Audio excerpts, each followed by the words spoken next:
स्वयंवर दो प्रकार से होता है, या तो लड़की के हाथ में वरमाला दी जाती थी या फिर जयमाला। वरमाला और जयमाला में अंतर होता है।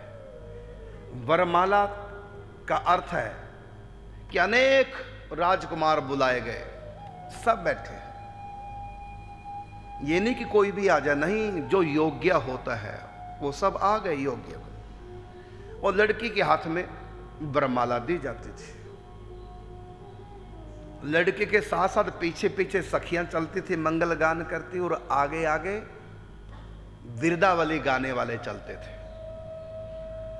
सामने राजकुमार आया, सिंहासन पर बैठा, तो लड़की को बताया जाता था ये व्यक्ति अमुक है, अमुक का लड़का है, ये इनका राज्य है, वो पूरा उनके परिवार के बारे में बताया जाता, लड़के के बारे में बताया जाता, और लड़की सुनती। लड़की वरमाला नहीं पहनाती। फिर आगे विरदावली गाने वाले आगे बढ़ गए, फिर अगले राजकुमार के पास, फिर उस लड़के के बारे में पूरी जानकारी गा गा करके संगीत में नाचते गाते सुनाते। लड़की सुनते, माँ बाप सुनते, और सब सुनते।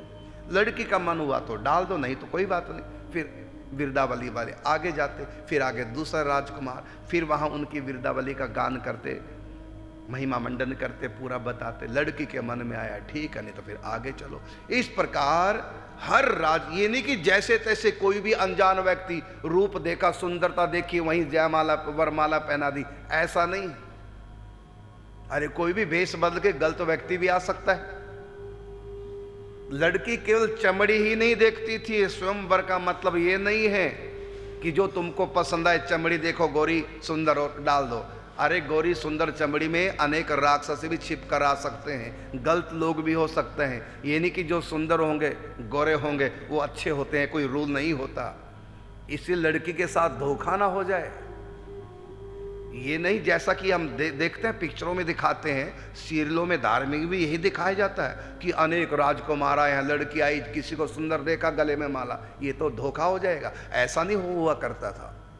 पहले लड़के का पूरा परिचय कराया जाता था, और जो भाट किस्म के जो लोग होते थे विरदावली गाने वाले, उनको हर राजकुमार का पूरा नॉलेज होता था, और उनके पद बना करके रखते थे। फिर गाते थे कन्या के सामने, उसी लड़के के सामने खड़े होकर, और लड़की सुनती थी उस लड़के के बारे में कि आंखों को भी पसंद आए और कानों को भी पसंद आए, क्योंकि आंखें चमड़ी को देखती है।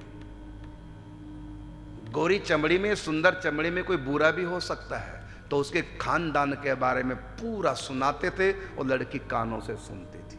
आंखों से लड़के को देखती, कानों से सुनती, तो उसकी आंखें भी पसंद करें और उसके कान भी पसंद करें लड़की के, तब वो वरमाला डालती थी। लेकिन लड़की को ये नहीं कहा जाता था कि इसके गले में डाल, नहीं, स्वयं वर, स्वयं ही वर, कोई इंटरफेयर नहीं करता था, कंपेल नहीं किया जाता था कि अमुक को डालना। फिर स्वयंवर कहाँ हुआ? इस प्रकार चारों तरफ जहां जहां भी राजकुमार बैठे, सब जगह विरदावली का गान होता राजकुमारों की, और लड़की को जो पसंद आता है सुन करके और देख करके, दोनों का संयोग होना चाहिए। जिसके बारे में अच्छा सुना जाए और देखने में भी जो अच्छा लगे, ये दो का संबंध जहां हो तो लड़की को पसंद आ जाता था, और उसी के गले में वरमाला डालती। इसको क्या बोलते हैं? वरमाला स्वयंवर। और एक और होता है,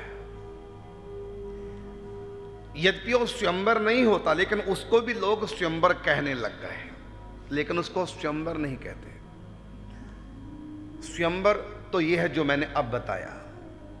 एक और होता है, उसमें कोई शर्त रखी जाती है कि जो भी उस शर्त को जीतेगा उसी के गले में कन्या माला पहनाएगी। जैसे महाराज जनक ने शिव धनुष, जो भी तोड़ेगा, अब चाहे गोरी चमड़ी का हो, चाहे काली का, चाहे सुंदर हो चाहे ना हो, जो तोड़ेगा उसी को पहनाए।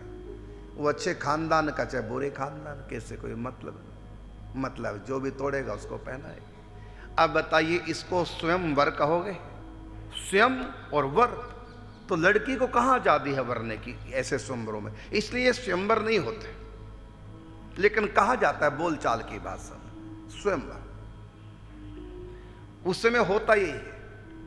और जिसको हम स्वयंवर कहते हैं, ऐसा ही द्रौपदी का स्वयंवर हुआ।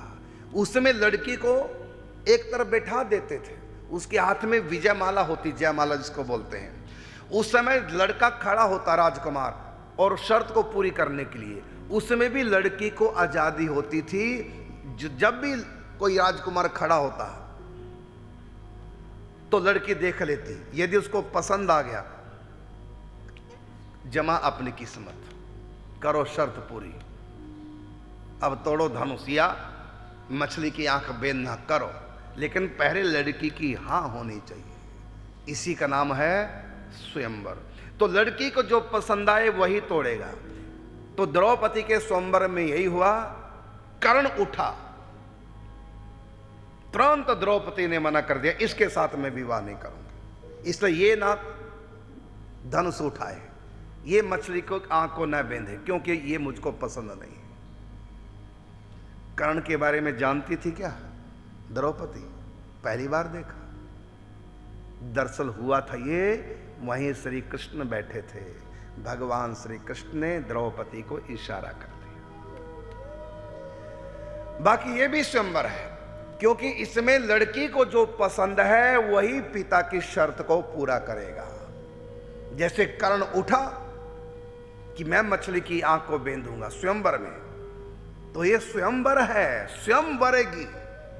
कई लोग कहते हैं द्रौपदी ने बुरा किया, कर्ण का मजाक किया, अपमान किया। नहीं, ये कन्या का अधिकार है, ये स्वयंवर है। द्रौपदी स्वयं चाहेगी जिसके साथ विवाह, लेकिन पिता की भी इज्जत रखनी है।